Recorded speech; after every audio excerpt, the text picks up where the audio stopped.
Yo, yo, welcome to Stargazing, a show about the figures and influencers that surround the superstars in NBA culture. I'm Jovan Buha, an NBA reporter at The Athletic, and joining us now is Ronnie Singh, aka Ronnie 2K. Ronnie is the face of 2K, and his primary role is being in charge of developing and maintaining relationships with athletes, celebrities, and influencers to help spread 2K's popularity. Just one of the hats you wear. But Ronnie, thank you for being here, first and foremost. Of course. I'm looking forward to the conversation. And you just got into LA, right? Yeah. It's funny, as is always the case, even during COVID, we are always thinking about the next kind of way that we want to market. So I actually flew in to do a shoot right before this with Lethal Shooter, the basketball coach trainer that goes viral all the time. We did a little content series with him, and so that we just shot that. Literally just came here. I've not been to my hotel. You came with your suitcase. Yeah, I came with a big suitcase. I'm going to New York after this. So as the business has grown, and I'm sure we're going to talk about this a lot. We have to be everywhere. We have to kind of jump on every basketball moment that we can. So that's a big part of what I'm up to. Let's start with this. How and why did you fall in love with basketball growing up? You know what's funny? I loved playing it. And I was a late bloomer, so I didn't play until 6th grade. I had never picked up a basketball in my life until 6th grade. And then I didn't really even play on teams until late in high school when I had my growth spurt. I was the shortest kid in my class until 9th grade, but I loved basketball and I loved sports in general. I mean, the first sport that I really fell in love with actually was football. I was a huge 49ers fan. It was like the glory years of the 49ers. And then, be a huge Giants fan. The Warriors sucked. They were awful for a really long time in that stretch. Obviously, they're amazing now. But so the culture of sports, the affinity of sports in the Bay Area, some of the greatest athletes of all time have been through the Bay Area. So that really got captured my imagination, and it was just something I would live and breathe. I'd play after school hours at a time playing basketball, and then go home and watch it on TV. So you mentioned your growth spurt. How much did height factor into your basketball fandom? Because I think one of the first things that stands out with you is how tall you are. How tall are you? I'm 6'6". People are always surprised because I don't know why they're surprised, because if you see pictures of me with NBA players, we're about the same height. I mean, give or take a couple of inches. And people are always like, "Oh my God, Ronnie, you're so tall." I'm like, okay, obviously you've not looked at my Instagram.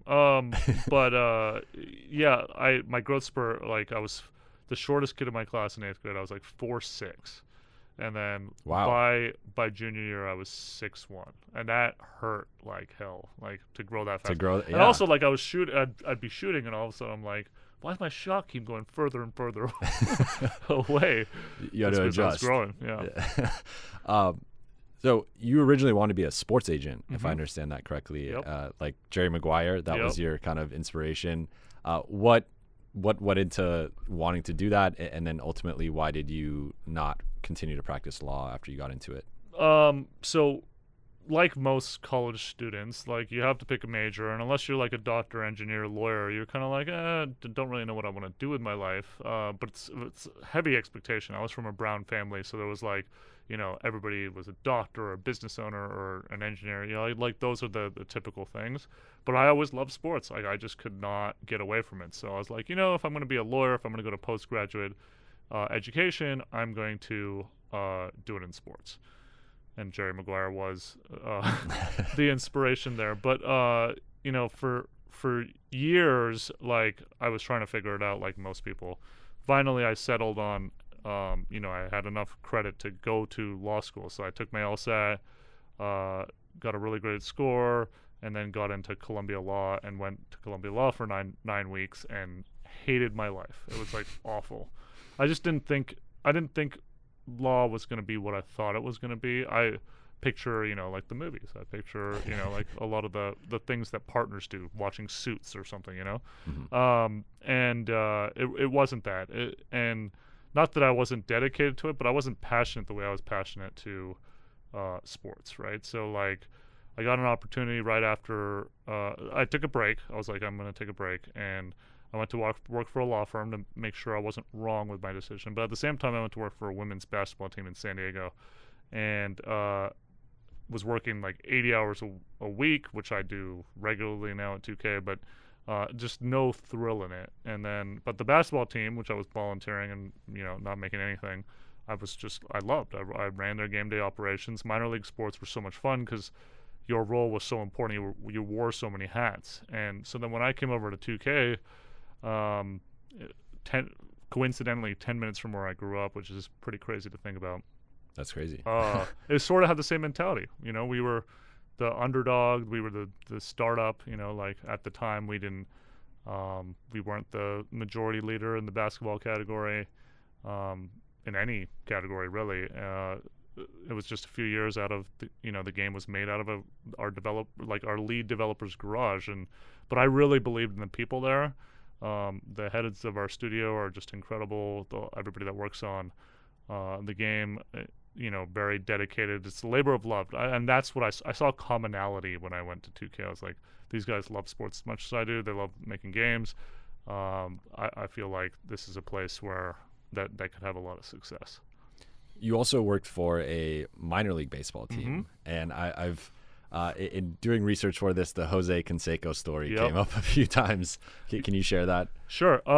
Right after the women's basketball team, I was still in San Diego. I went to I chased the sports thing. I finally got my first paid job in sports, and it was to run game day operations for the San Diego Surf Dogs, who had first season had Ricky Henderson, and we were looking to make a splash. And so they're like, hey, Ronnie, do you know anyone we were all brainstorming. Like, well, I just happen to know Jose Canseco as a kid. And they're like, wait, what? Like, that would be awesome. And it was right at the height of, him releasing the Juiced book and all that. So we brought Jose on. A few days later, he found out we had a team in Long Beach. And he's like, my daughter lives in Long Beach. Please trade me there. And I'm like, I've worked so hard to bring this guy on. And now he's like my big break. He's going to make a move. And what's great about big breaks is like you don't know what the big break's going to be.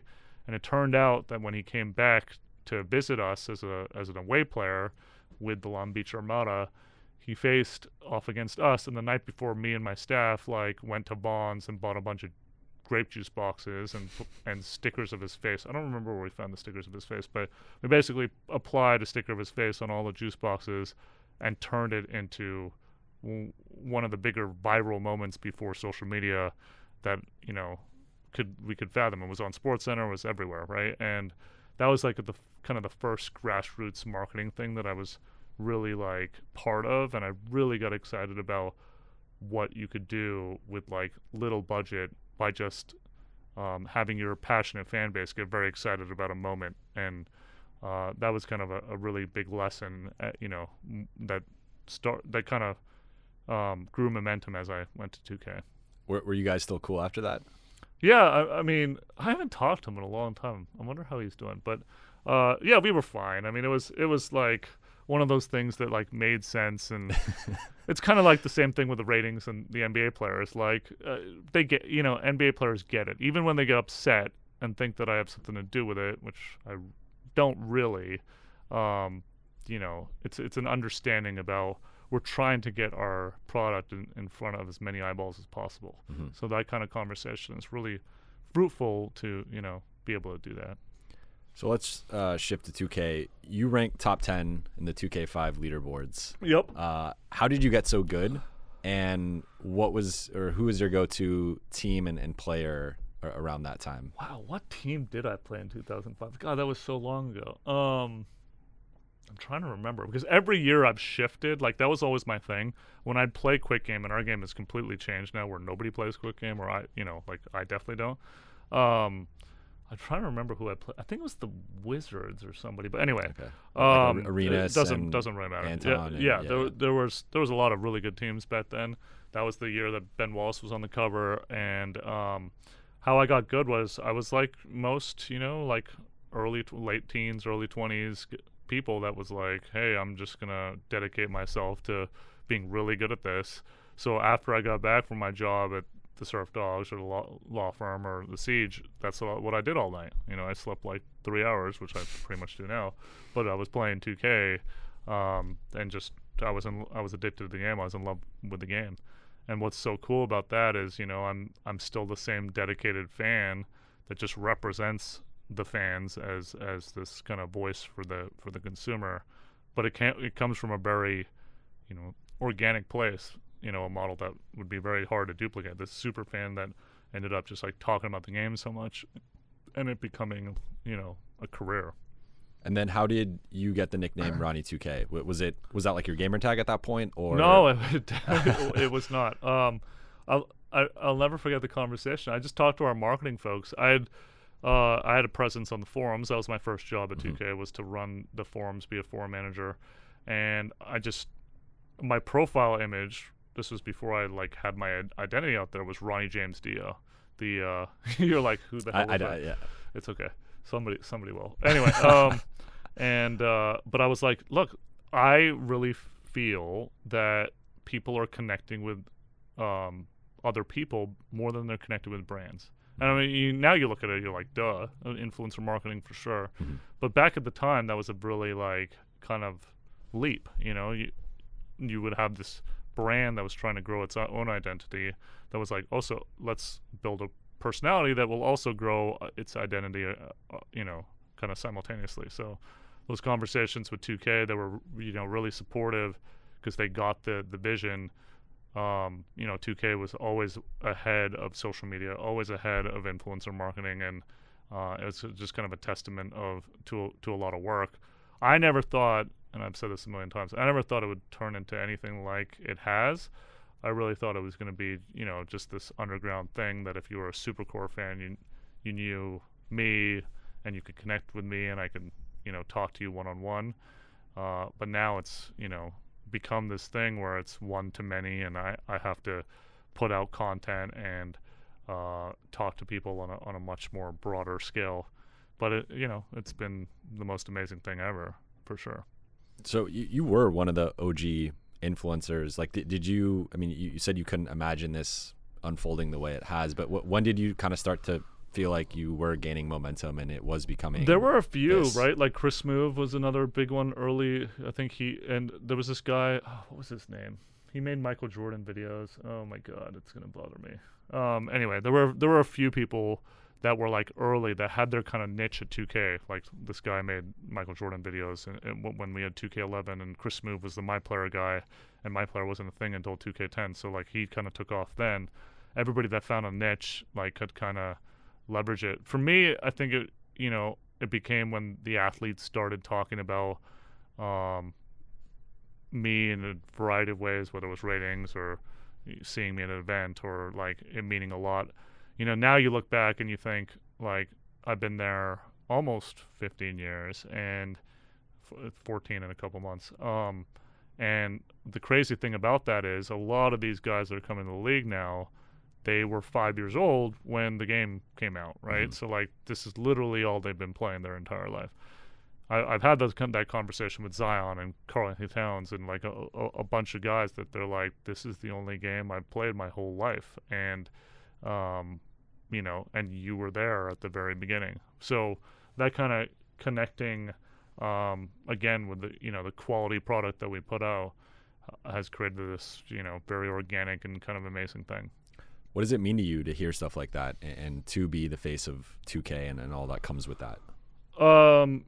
I mean, it's very humbling. It's a great product. I mean, to be connected to this game that has changed so many things culturally, has also created opportunities for so many people, right? Like now we have the search, which allows rappers to get their music into the game. We have the fashion drops, which I worked really hard on in terms of like getting the right people, emerging opportunities to put their clothing in the game. It's not just a basketball game anymore. It's so much more than that. And it means so much to different people for different reasons. We had a stand with the Black Lives Matter thing last year where people peacefully protested during that event. We've thrown in-game concerts. Like there's just so many, like it's a world now, and to be connected to that and seeing it kind of grow from I mentioned earlier, like I don't play quick game anymore. That's because a lot of people don't play and by quick game I mean I'm the Lakers, you're the Suns, we're gonna play God mode 5-on-5. Now it's about you as a My Player and going into the city, buying clothes, going to play on a pro-am team, running around on a skateboard, like this whole world around basketball that's like raised this thing to be much more accessible and allow our community to be bigger. I think it was hard for everybody just to play as the Lakers or something. Unless you're a super NBA fan, that's limiting, right? Now there's so much to do in our game that it's more open, but also very rewarding if you're a basketball fan. Why do you think 2K has resonated so much? Because the stuff you're talking about, like these are features that have developed over the years. So going back, a decade plus, like why do you think it's resonated so much? Well, I think it starts with the game first, right? Like our developers have had a roadmap and they've stayed consistent to it. They've had a plan and they've like been very, very like directed with it. The whole transition to my player with the evolution that eventually could lead to like an esports thing like the 2K League, like that you could actually make money playing 2K and representing an actual NBA team. I mean, that was not like, oh, we're just going to do that and we'll get there tomorrow. It's a long kind of journey that every year. So like we had my career in 2K10. Then we had the park in 2K14. You could scan yourself in the game in 2K15. You could join a crew in 2K16. Like all of these were single kind of movements towards a bigger goal, which was we want you to be in our game all the time. We want you to be thinking about all these features. We want you to even be able to make a career out of it, which a lot of people have, whether it's the 2K League or being a content creator or a variety of ways, which I think is awesome. Ultimately, we built this platform that's resonating with so many people that they are now treating as a platform for opportunity. And I think that's really cool because that's the ultimate goal of what a product should be. From an outsider's perspective, I feel like your position, you were only able to get into this because of your ability to build and maintain relationships, right? And that's been a big part of it with players and celebrities. And maybe someone else kind of along your path gets to your spot, but they can't maintain those relationships as well as you can. What do you think has been the key to developing and maintaining those relationships the way you've been able to? I think it starts with authenticity, right? Like I was a 2K fan. Like I know our game backwards and forward. I just walked you through the the annual kind of thing. That's not like some scripted thing that I know it backwards and forwards. And a lot of it is because I am that, like enthralled by the game and by the work that our team has done. And then the other thing is, like I feel like I am relatable a lot with these guys because like we have the same interests, whether it was 2K or, being out or fashion, music, all of these things that we talked about. It was very analogous. And I think that, again, people like connecting with people even more than they like connecting with brands because you put a personality behind it. And then it's just consistency and working really hard. Like I'm not kidding when I say that I get very little sleep in a week. But it's something that I don't complain about for a second because it's a labor of love. Like I am working towards something that is very exciting for me and very rewarding for me. And it's led to this, world platform that is 2K. Was there any moments in which you were starstruck when you first started dealing with players, or just from being a fan to kind of being, colleagues with someone? I've had my moments. Like the first time I met Michael Jordan was amazing, and even the last time I met Michael Jordan was crazy. And maybe the first time I met Shaquille O'Neal because that was my big player when I was a kid. Like that was my favorite player. But otherwise, no, not really. Like I have always thought about it like exactly like what I said, which is we have the same interests, right? Like we love basketball, we love this game, we love a lot of the same things. So like we're, you think about it in that way when you can get somebody to discuss things of interest on your level. I think that that kind of like apprehension goes away, and so I've never had that. Now, of course, the Michael Jordan. I have a funny story for you if you want to hear it. Yeah. Not the last time I met Michael Jordan. One of the last times I met Michael Jordan was right after I played in my first celebrity game in Charlotte. Yes. So this was earlier this year, right? No, this was Last year was Last year. Chicago. I played in that game. The year before was Charlotte. 2 years ago was Charlotte. So 2.5 years ago. This year was First- Indiana. Yep. First time I played in the game. Play in the game, play whatever. It was fine. First time I'd played in front of 18,000 people in a really long time. And I go to the Jordan Brand party after the game, and his sons come up to me, Marcus and Jeff, and they're like, Ronnie, you played so well. Like, our dad wants to talk to you about it. And I'm like, your dad, Michael Jordan, wants to talk about me playing basketball? Okay. So I went over there. I couldn't tell you a word he said, like, because I'm pretty sure I went unconscious for a little bit. But, like, you know, that kind of moment was one of those things that, like, you couldn't even, you know, dream of. We just shook hands there, and I just blankly stared at him, talking to me about him, the greatest player of all time, watching me, not the greatest player of all time, play basketball, which it was pretty cool. That's dope. Yeah. that brings me. I was gonna ask you, like, what was your first I made it moment of your career? I don't know. I think it's probably the 2K11 just campaign in general, because that was the first time, like, we leaped in the kind of on the pulp culture thing, and, like, I remember we threw a launch event, we had done that for years, and all of a sudden celebrities were there. Like, there were big time celebrities. Snoop was there, Nick Cannon when he was a I'm just kidding. There were a bunch of celebs at our party, and a bunch of athletes, like Russell Westbrook, like a lot of guys were there, and a lot of them were like had known who I was, and I didn't realize that, like, because in the first few years I was sort of underground, but, like, again, because the game had become so mainstream in this single year, there was a lot of breakthroughs in that campaign where I was like, oh, okay, like, I'm a part of this ecosystem now. I know you get hit up by celebrities all the time asking 2K related questions, but who's the most random celebrity that has asked, you know, reached out to you? There or are so many you? random ones that I'm like, why is this person? Because we know, like, Travis Scott or yeah, you know, people that are in the world, people that are in the game, or who hit me up the other day? Macy Gray. Macy Gray. I was like, there's I mean, no offense to you, Macy, but there's no way that you play 2K, right? Like, is that possible? She's like, no, I play. I'm like, okay, that's cool. Who?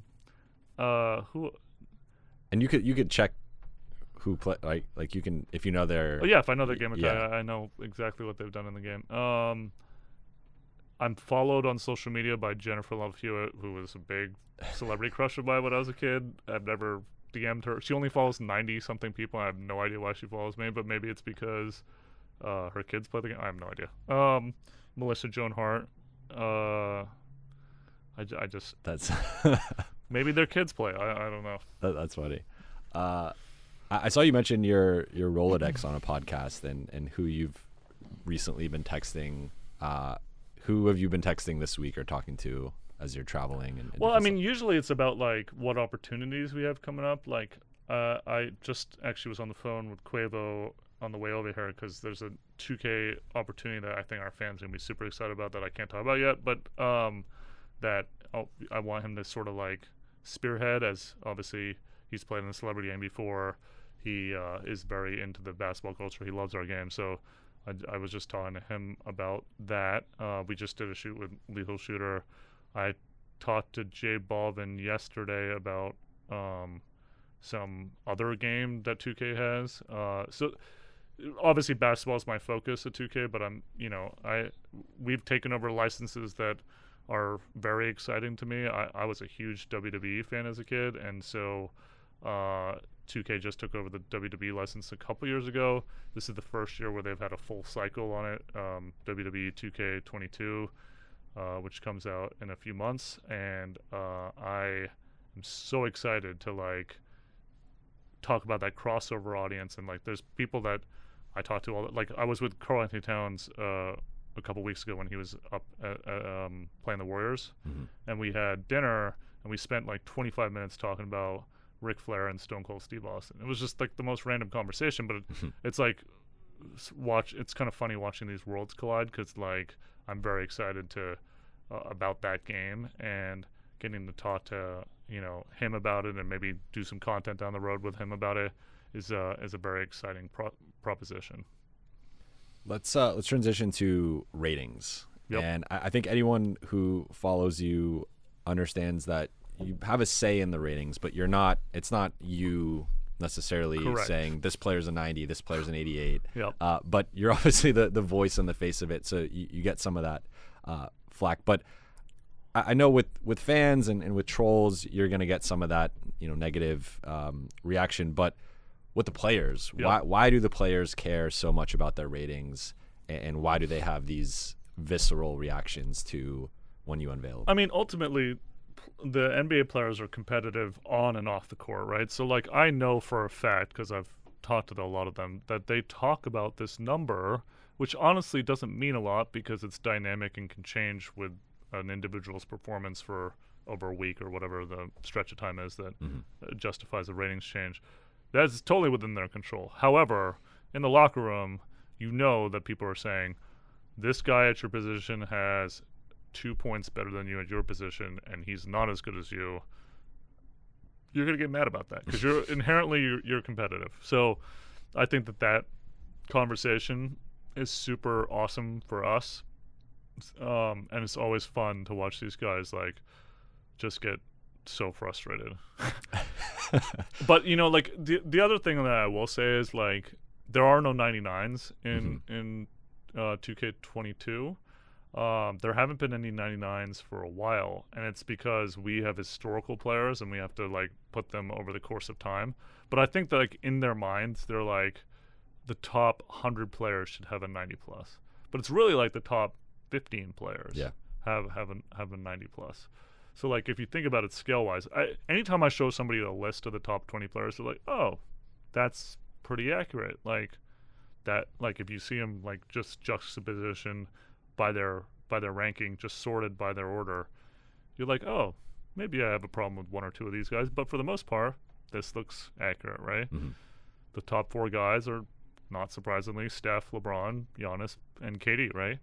That I think everybody would agree that those are should be the 4 guys. Yeah. Where you put them, that's the great thing about the conversation, right? Like let people argue that. Let those 4 guys argue that. You saw LeBron talk about those 2 needing to be 99s. Probably with the site that he wanted to be a 99. But like I think that's it's a great thing that people have that conversation, that they do care.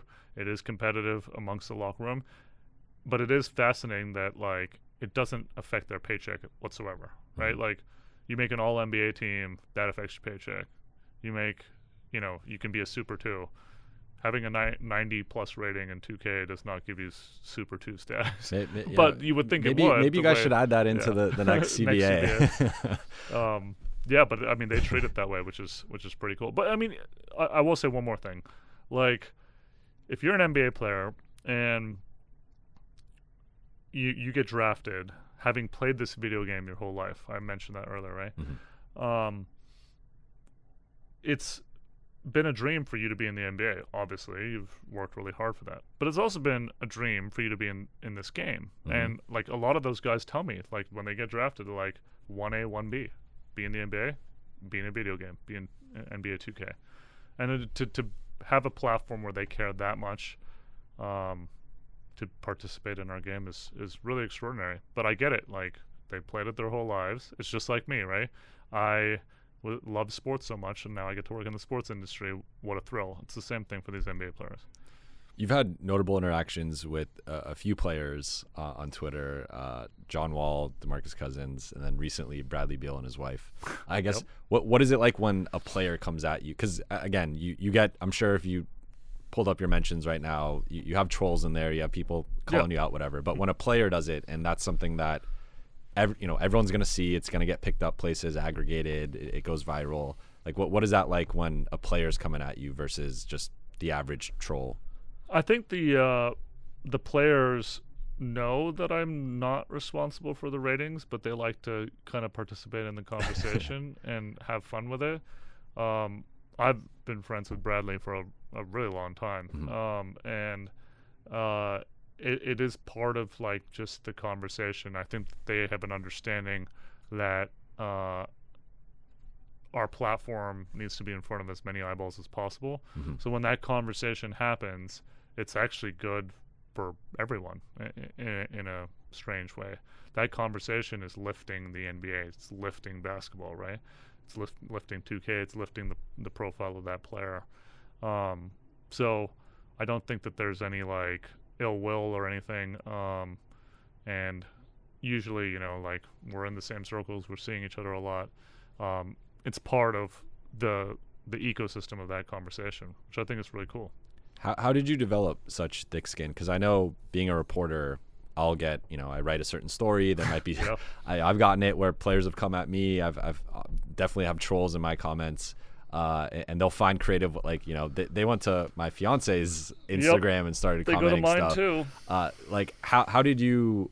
And at first, some of the stuff got to me a little bit, but you know, through the years, I've kind of learned to just, it's par for the course. Like, how did you develop such a thick skin to not let that stuff bother you on a personal level? I think it's two things. One, the community is competitive in itself, and they want, like, they expect and want a lot, and 2K's delivered that year over year over year, and with that kind of greatness comes responsibility of like continuing to develop it year over year, which, you know, we continue to do. So there's part of that. Then the second thing is I can only control what I can control, and I've very like always thought about that, right? Like I do the best I can for my company and for this role and for the fans, and like all of it I'm thinking about constantly. But like a lot of the trolling is about servers and gameplay and things that I have very little control over, right? Like obviously I can talk to the development team, but I don't actually have anything to do with it. And I know how hard those guys work, just like they know how hard I work. So we're all a team, and we're all gonna support each other's work. So if I have to take the brunt of the trolling, it's fine because I work for a great product, and I know that what I'm responsible for, and that I'm doing the best that I can. What's the story of Harrison Barnes' wedding and you having to address the ratings in front of like dozens of players? Yeah, Rick Carlisle, who was the coach of the Mavs at the time, where is he now? Indiana. He's in Indiana. That's what I thought. He went back to Indiana. Yeah, I guess Wesley Matthews like pulled me aside to complain about my rating during the reception, and Coach Carlisle heard this. And then, like, he had a speech later on, and it was pretty lit. So, like, he was like, oh, that's a good time to acknowledge this thing in the middle of, you know, this wedding. Harrison's one of my closest friends. Was not expected to deal with that. But, I kept it short. We did it and moved on. But Rick Carlisle starting some trouble. Probably not the most appropriate place to do that, but we all had fun with it, and I didn't realize I was going to get that much pickup, because what was crazy was like this was a really beautiful wedding, and there was like every NBA it speaks to Harrison's character, like every big time NBA player was there, and that's what the focus should have been on his beautiful bride Brittany, and I hope my wedding isn't interrupted with some weird thing like that, but we do the best we can. How do you determine which players you invite to your wedding? Yeah, I've been answering that question a lot lately. It ultimately, like, I'm not gonna overdo it, and also my wedding might not be, it might be during the season, so it's like that eliminates everyone. Yeah, pretty much. That's gonna be tough. But if it is in the off season, then I just treat it as who are my closest. Who would I invite if I was just a guy that didn't work for 2K? Mm-hmm. I only have like 3 or 4 guys that I'm just like, that's my absolutely would invite those people. And I'm not going to break it here. Okay, just in that's case. fair. That's fair. Just in case it is off. Yeah, they'll annoy all of them, I'm sure. Do you think how did working on the forums shape your role with 2K and your ability to understand what 2K users want? I mean, I was a super fan, and then I was sitting in those forums both before I started 2K and at the beginning, sitting with the super fan, knowing what the super fan wanted. I really encourage, like, I feel like a lot of people coming into an industry with a product that's as wide reaching as 2K is, really like would benefit from a role like that, because you really understand your consumer. It really prepares you for the way that you market, the way that you customer service, the way that you develop a game, like everything that you need to understand it comes from the consumer and listening to them. And so that was a experience I wouldn't trade for the world. Like, I learned so much during that time, and I think it's really helped me, like, with the evolution of marketing. I mean, marketing has transformed completely, especially at our brand, but it's allowed me to stay core to this is what the consumer's looking for and driving that, in our business. And then if someone wanted to be the next Ronnie 2K in, either a sports game or a different video game or even a different industry, what would be a piece of advice you would give that person to kind of follow your career path as reasonable as possible? Yeah. I mean, it's a dedication to the craft more than anything, right? Like I talked about, working really, really hard. Maintaining those relationships is a 24/7 kind of thing, right? Like, I get hit up at weird hours of the night. These guys play, in another country, they're playing 2K, right? And they need some help or need to ask a question. That it's a dedication to the craft, and that goes for really any role. When it comes to a role in gaming and tech, I would recommend, like, you have to continue to educate and stay up with the trends, because, like, there's a new social media platform every year, or even less, right? There's new ways that people are communicating, that their interests and, like, where they're gonna, and we have to learn how they're communicating so we can put our product there. I mean, TikTok has been a complete revolution in the last couple of years, right? And I've had to, like, really invest a lot of time in learning and seeing what content works there and what the consumer is doing there and what I'm trying to drive objectively there. That's a big part of the business. Continue to re-educate, no matter, especially in this industry, because it changes and evolves faster than most. You have to continue to, learn, because most people, I think that's one of the biggest things I learned coming out of college. Like, I never picked a major, really, right? But, like, then I decided to just be a lifelong learner of things. And I had to do that because social media and then influencer marketing was never taught when I was in college, because they're pretty new, kind of nuanced fields, right? Mm-hmm. So you got to continue to, if you want to stay ahead and launch the trajectory of a business, you got to continue to educate every single day. Do you run all your social media accounts? Because you're really active on all platforms. I do. In the last couple of years, I've gotten some help because my buddy Jason, he does a lot of my video editing and then helps me, like, strategically with voice and posting and stuff like that. The only reason that became super necessary is because I have my social media outward-facing content role, which some days is really, really good because I get to do fun stuff and I have bandwidth. And then I have this role where I'm very strategically involved with 2K's marketing on different titles, and I have to focus on that. So kind of running the gamut between both back and forth and, like, being level-headed and good at both of them is very challenging. So had to eventually get some help. I think that's another probably recommendation I'd have for social media influencers. Like, invest in yourself. If you believe in yourself, if you're unique and creative enough, like, invest in yourself, get some help, like, make your content different, because, you're going to get one real shot at captivating an audience, and you need to do what you need to do to make sure it works.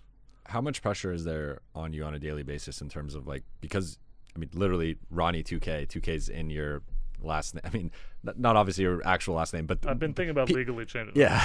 People associate you so much with 2K. Like, you are as associated with the brand as basically any figure is with another brand, and like Jake from State Farm, right? Like, you're that level. So I guess how much pressure is there on you to not mess up in some way? Because obviously if just tell you what. especially dealing with people on social media, like you got to be careful what you say. And I mean, we are a publicly traded company. Yeah. We have stock owners, all that stuff. But I'll tell you what, man. It's probably because I've been here for so long and had a proven track record. Ultimately, we're human. We're gonna make mistakes. That happens. But I've been entrusted by this great leadership team that we have to do what I got to do to think and be in the places where I need to be to make this thing ultimately successful and grow our brand, because there's a lot of tremendous value in these relationships and activating a lot of these guys to talk about something that they love with another personality. I just think that the value of that's pretty significant. I always like ultra watch my thing, and it's very challenging when you have people that are also helping you with your social media, like they have access to your accounts. That gets a little scary too. But you just have to manage and delegate and grow as a business, just like a business would. This is ultimately like social media content creators. I'm not just talking about myself. Anybody that's in that business is a brand and business in themselves, and they have to appropriately, professionally treat themselves as such.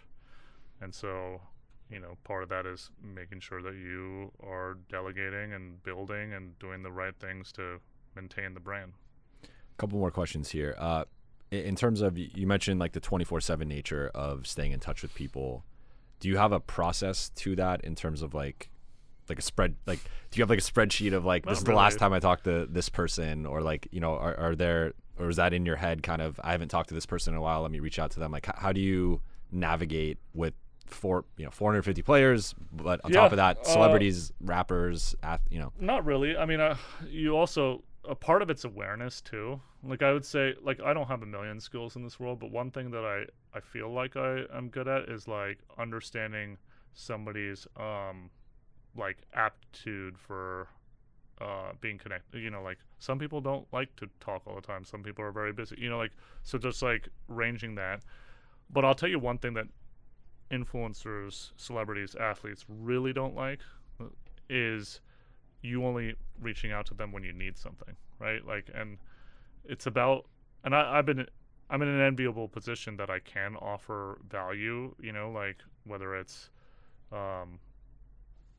I mean, the simplest is if you need a game, but like the more important thing is, can I provide you business value? Are you thinking about video games and streaming and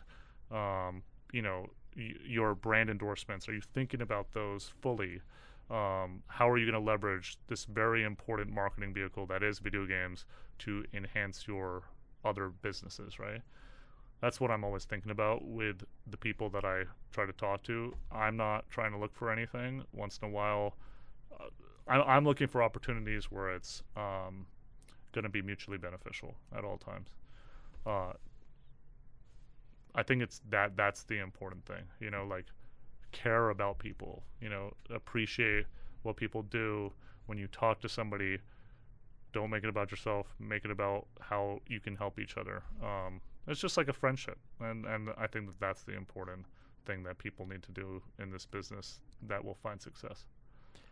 And finally, what is Ronnie 2K doing in 2025? I mean, I would assume that I'm still doing my 2K thing, but I have a lot of interests that line up with the growing of the business, right? Like I really want to inspire the next generation of content creators. I think there's something there. As I said, like, we've leveraged the video game platform to help musicians put out their music, clothing brands put out their clothing, so on and so forth. I want to continue to like lean into those opportunities, and especially with gaming creators, right? Like, how do we take a gaming creator and make them a gaming brand themselves? All of these guys that we work with that are putting out content, like, how can I help them be better? That's a big one for me. Yeah, I always make the joke, I'll be Ronnie 4K. It's in 2,000 years, so I'll be around for that. But no, but it's all about like continuing to develop and grow this amazing ecosystem that is 2K. I still feel like I'll be very involved in that. Awesome, man. That's exciting. Anything you want to plug? Not really. Go get NBA 2K22 if you haven't. If you haven't already, it's been out for a few months, but it's the fans really love this one, and excited to. It's our second year on next gen, so on the new consoles. If you've gotten a PS5 or an Xbox SX, you're very lucky. Make sure you're playing it on that platform. But we got big things in store in future years. That's for sure. Dope, man. Thank you so much for doing this. Thank you. That does it for this episode. Thank you so much for watching and listening to Stargazing. If you enjoyed this episode, be sure to drop a like and subscribe to the Athletics YouTube channel.